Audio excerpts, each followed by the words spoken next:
다음 얘기해 보겠습니다. 대기업의 기준은 무엇일까요? 공정거래법상 자산 총액이 5조 원 이상인 집단 기업을 기업 집단을 공시 대상 기업 집단 이렇게 지정을 하고 있습니다.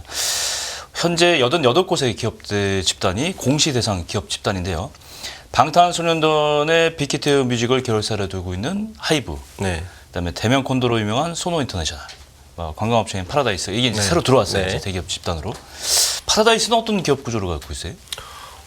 파라다이스는 우리가 카지노로 유명하죠. 카지노 유명하죠. 예, 카지노로 유명하죠. 그 파라다이스 현재 파라다이스 그룹은 이번에 5조 110억 원? 110억 원 정도 넘었어요. 예. 그러니까 5조 110억 원이니까 정말 110억 원 특허리적으로 넘으면서 이제 대기업 네. 집단 기업으로 들어오죠. 중견 기업들이 안 들어가고 싶어하죠. 공정 대기업 집단이. 이 공정거래법 때문에. 네, 공정거래법이 여러 가지를 규제를 하거든요. 특히 뭐 사익 편취, 내부 거래, 그리고 뭐 공시도 굉장히 까다롭죠. 그래서 네. 웬만하면 안 두고 싶어 하는데 이 팬데믹이 끝나고 나면서 네.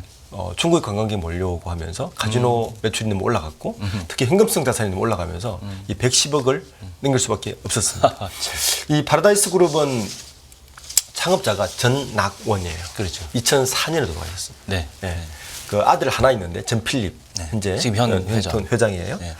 이 전낙원 회장이 원래 그 73년도에 워크힐 카지노를 인수하면서 파라다이스 그룹이 사실은 생깁니다. 그리고 워크힐 카지노로 막대한 부와 인맥을 쌓죠. 우리가 모래시계로 유명한 그 모래시계 그 드라마에 보면 네. 그 카지노 대부분 나오시죠. 나오죠. 모델이 바로 전낙원 씨. 아, 그렇군요. 네. 예.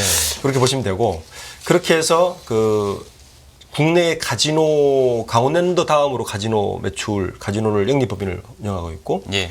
개원 학원도 운영하고 있습니다. 개원 예술대 이런 거 운영하고 있고 현재 파라다이스 그룹 전체 매출은 1조 정도밖에 안 돼요. 순이익은 810억밖에 안 되는데 자산에 비해서는 예, 근데 자산이 많습니다. 그렇군요. 이 공정거래위원회 대기업 집단 기준은 소위 말해서 공정자산으로 기준 잡거든요. 자산의 기준이니까. 네, 공정자산이라 하면 금융자산은 뺍니다. 부동산이라든가 금융자산은 예를 들어 생명보험이라든지 뭐 은행을 가지고 있다든지 이쪽은 빼고 실제 공정자산, 실질자산으로만 따지고 하는데 이번에 제가 파라다이스 그룹을 보니까 가장 크게 5조를 넘긴 가장 큰 이유가 현금이 많아졌다. 네, 현금이 많아졌답니다.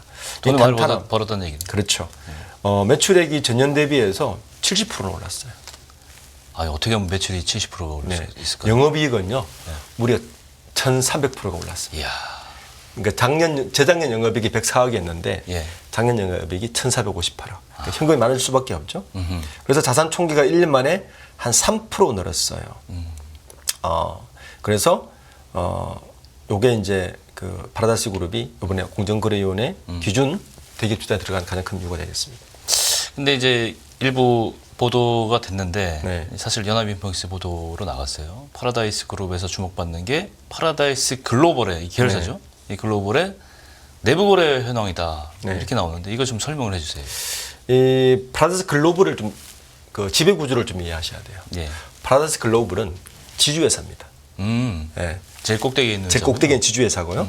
이 파라다이스 글로벌이 메인 매출이 파라다이스거든요. 여기에 지분을 한 37.8% 정도를 보유를 하고 있는 일종의 지주회사죠. 자, 지주회사는 뭘로 돈을 버느냐? 국내 지주회사들은 기본적으로 로얄티를 받습니다. 계열사로부터 사용권에 해당하는 매출액의 몇 프로 정도. 뭐 그 기준 다 달라요. 그래서 이것도 지금 공정거래위원회에서 기준을 잡지 못하고 있어요. 그렇죠. 네. 이게 천차만별일 텐데. 무슨 기준으로 너희들은 그 매출 뭐 상표권부터 시작해서 뭐 여러 가지를 받죠. 이렇게 많거든요. 지금 파라다이스 글로벌의 전필립 회장의 지분이 67%거든요. 예. 예. 그리고 자녀 3명. 자녀 3명이 전우경, 전동혁, 전동인 3명의 자녀가 20%를 가지고 있으니까 전체 87%를 가지고 있어요. 예. 그러다 보니까 이 파라다이스 그룹 가족 회사죠. 완전히 가족 회사인데 이 가족 회사의 그 매출은 뭘로 일어나느냐? 계열사로부터 여러 가지를 받겠죠. 방금 말씀하신 그런 것들 쭉 받아서. 요걸 내부 거래를 보는 거죠. 그건 내부 거래다. 예, 예. 그래서 이걸 보면 한 전체 매출의 뭐 2022년도에 요 내부 거래를 예. 49억을 했는데 작년에 98억으로 2배 늘었거든요. 예. 그러니까 이런 것들이 작년까지는 요게 대기업 집단에 안 들어가면서 안 걸렸는데 예, 대기업 집단에 들어가면 그러니까 공정거래법이 발동이 되면서 그렇죠. 이게 신고를 해야 돼요. 감시를 당하는 거죠. 감시를 당하고 이게 근거 없이 많이 받으면 처벌을 받습니다. 네. 형사법으로 처벌받아요. 그러다 보니까 이게 민감해진 거죠. 지주회사의 부당 내부 거래가 총수일가의 뭐 편법 승계라든가 지원을 뭐 한다는 사례는 사실은 이거 외에도 사실 이전에도 많았었어요. 그렇죠. 그죠. 네. 주로 사용되고 있고 정말 이게 쫓고 쫓기는 게임이라고 저는 표현하고 네. 싶은데 어떻게든지 기업들은 그걸 좀 이용하고 예, 정부 공정거래위원회라든가 감시 기구들은 계속 쫓고 있고요.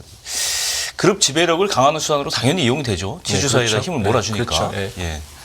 근데 이제 공정거래위원회도 지주사 구조상에 이 자회사와의 거래가 많다.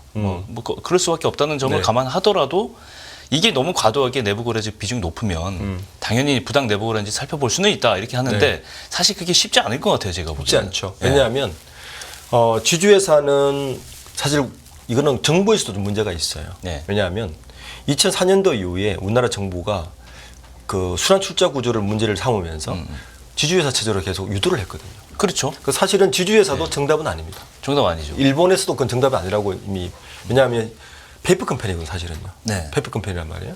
그러다 보니까 이 페이퍼 컴퍼니가 돈을 벌 수 있는 건 딱 두 가지입니다. 배당금, 그다음에 로열티. 그렇죠. 외에는 없어요. 없죠. 사업 주주 외에는 뭐 사업을 할 수가 없으니까. 사업을 하는 게 네. 없으니까. 자, 배당금은 큰 문제가 안 됩니다. 배당금은 당연히 오는 거니까. 근데 이제 두 번째 로열티가 문제인데 이거에 대한 기준을 아무도 잡지 못하고 있습니다. 그러다 보니까 이게 뭐 내부 거래 그리고 또 이제 오늘가들은 지분을 다 지주회사에다 몰아넣어요. 예. 거기에서만 매출이 나오니까 네. 배당금 받고 그걸 받아야 되니까 두 번째는 이제 이걸 하다 보니까 여러 가지 사업권에 손을 댑니다. 뭐 기업 뭐 지배 관리를 한다든지 이런 식으로 롤트를 받아서 하는 게 이거는 제가 볼 때 공정거래위원회에서 뭔가 뚜렷한 기준을 잡지 않으면 예를 들어서 그 그룹의 브랜드 파워를 합리적으로 계산을 해서 그거에 대한 합당한 로열티를 받든지 아니면 이 이상은 받지 말아든지 기준을 잡지 않으면 계속 문제가 될 수밖에 없고 그리고 특히 더 문제가 되는 것은 중견기업들이에요. 그렇죠. 5조 미만들. 그렇죠. 여기에는 아무 손을 못 댑니다. 얼마를 받건. 예. 이게 더 큰 문제라서 이 부분에 대해서는 공정거래위원회에서 빠른 시일 안에 기준을 잡아줘야 된다.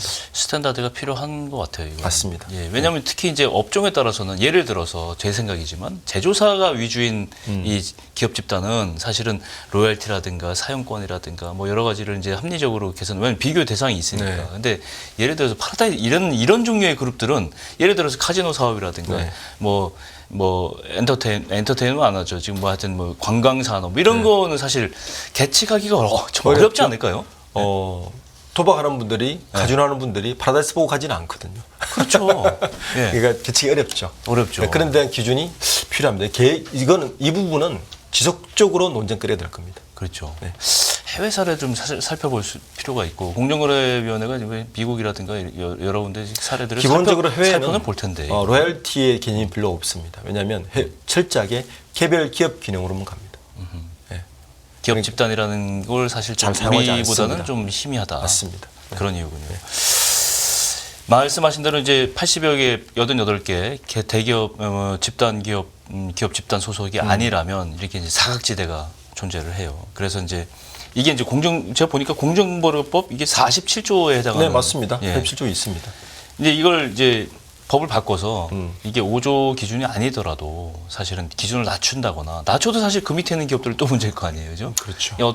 이걸 약간 구조적으로 개편을 하든가 아니면 감시의 방법을 새로 스탠다드를 도입하든가 이렇게 되는데 이걸 법을 바꾸기 쉽지는 않을 것 같아요. 쉽진 않죠. 공정거래법이니까 일단 국회를 통과를 해야 되고 그렇죠. 중견기업연합회에서 가만히 있지 않을 거고요. 상법까지 올라가야 될 네. 판인데. 참. 이거는 세금과 굉장히 문제가 있습니다. 예. 왜냐하면 세율. 그렇죠. 세율. 지주사가 자기 계열사로부터 여러 가지를 받는 로열티를 받는 기준을 잡지 않으면 네. 그에 대한 과세 형평 뭐 이런 것도 굉장히 문제가 사실 될 수 있는 부분이거든요. 예. 공정거래법 플러스 과세 기준 여러 가지 문제를 줄 수 있어서 오늘가들은 이런 거죠. 어느 그 기업이나 오늘가들은 작은 지분으로 많은 걸 지배하고 싶은 욕구는 항상 존재합니다. 그게 지주사의 그게 폐해 지주사의 폐예요, 사실은. 폐해죠. 예. 예. 과거에는 이제 재벌이 있으면 각자 다 가지고 있어가지고 이걸 깨려고 지주사를 만들었는데 만들었는데 지주사도 맞습니다. 역시 마찬가지로 네. 지분을 어떻게든지 많이 가져가려고 그 위에서 네. 이제 옥상옥으로 그 위에 또 굴리고. 그래서 지주사 구조 때문에 실제로 우리나라가 공정거래소 발표하는 걸 보면 오늘가들이 전체 그룹의 지분의 한 1.5% 평균 1.5%요? 네, 3% 이하를 가지고 대부분 지배하는 구조를 가지고 있어요. 바로 이 지주사 구조 때문에. 예. 예. 전체 계열사가 많은데 그중에 예. 지주사 지분만 갖고 있지 않습니까? 그로 따지면 한 3% 정도의 지분으로 전체 그룹을 지배하는. 그러면 순환구조 출자의 고리를 끊는 게 네. 아무 의미가 없잖아요. 없죠. 똑같은 거잖아요. 예. 그래서 일본에서는 지주사 구조가 정답이 아니라고 이미 이야기를 했었고 국내는 2004년도 이후에 지주사로 유도를 했던 기능이 사실 크고 지금도 순환출자가 가지고 있는 현대자동차라든지 예. 이렇게 그룹들은 그래서 지주사로 좀 빨리 가지 않습니다. 삼성전자 지주사로 빨리 가지 않습니다. 그렇죠. 예. 지주 체제가 없죠. 네, 없죠. 일단 순환 출자 구조를 어떻게 해소하는 것 그러니까 쪽에만 지주사로 가는 순간 그 유혹에 빠질 수밖에 없는 거죠. 로열티. 왜냐하면 수입 자체가 그밖에 없지 않습니까? 그렇죠. 로열티하고 배당금. 네. 없다 보니까 이 논쟁거리는 기준이 없는 한 항상 존재할 수밖에 없다. 네. 이 대기업들이 이제 말씀하신 기업 집단은 사실은 이런 문제들을 뭐 88개의 기업들에서 다 이제 지주사 문제도 걸쳐 있고 좀 순환 그렇죠. 출자 문제도 걸쳐 있고 재벌 문제가 다 엮여 있습니다. 이 앞으로 이 재벌 개혁 전체적인 문제는 어떻게 좀 해결해야 되는 방향성에 대해서는 좀 어떻게 생각하세요? 좀 모호한 질문이긴 하지만 우선 그 지배 구조의 투명화가 첫 번째입니다. 지배 구조의 투명화. 투명화. 예, 이게 무슨 말이냐면 제가 방금 말씀드린 대로 가진 만큼 권력을 행사해야 된다. 자본 시장의 아주 그 기본이죠. 가진 만큼이라는 게 지분이죠. 지분이죠. 지분을 가진 만큼의 행사하게 만들어야 된다. 그 이상의 행사하는 건 어떤 식으로든 제도적으로 보완을 해줘야 된다. 그러려면 오너들이 이제 바뀌겠죠. 지주사의 지분만 가지고 있는 게 아니라 예를 지분도 조금씩 가지면서 그만큼의 행사를 해야 되는 거죠. 가진 만큼 책임도 져야 되는 거죠. 네. 지금은 무슨 문제냐면 적게 가지고 많은 걸 행사하면서 책임을 안 지고 싶어하는 요 딜레마에 빠져 있거든요. 아니, 그 숫자가 너무 놀랍잖아요. 어떻게 그렇죠. 2% 정도의 지분을 가지고 네. 그 큰 대기업을 이게 5조 이상인데 최소한 네. 이거를 군림을 할 수 있냐. 이 문제는 뭐 어제 오늘의 얘기가 아니잖아요. 사실. 제가 우스갯소리로 한 7, 8년 전에 그 외신 기자로부터 이런 질문을 받아요. 네. 워렌 버핏이 돈이 많지 않습니까? 예. 워렌 버핏이 정몽고생에 가진 지분 한 6조 5천억쯤 됐을 당시에 네네. 그걸 다 사면 현대차 그룹이 워렌 버핏께서 돼? 제가 안 된다 그랬어요. 그거 왜 안 돼? 거기서부터 이해가 안 됩니다. 아, 그러게요. 그렇잖아요. 네. 그러니까 미국 자본시장 입장에서는 그 이해의 폭을 좁힐 수가 없는 거예요. 사면 그 지분을 사오면 내가 그만큼 행사를 해야 되는데 그만큼 그렇지. 우리나라는 못 하잖아요. 못하지. 예. 요 딜레마를 해결하는 게 우리나라 대기업 집단의 딜레마를 해결하는 겁니다. 그렇군요. 네. 숙제가 많은데요. 정말 이 얘기에 대해서는 다음 시간에 조금 더 한번 재벌 개혁에 대해서는 전체적으로 한번 조망을 한번 시간을 가져봤으면 좋겠어요. 네.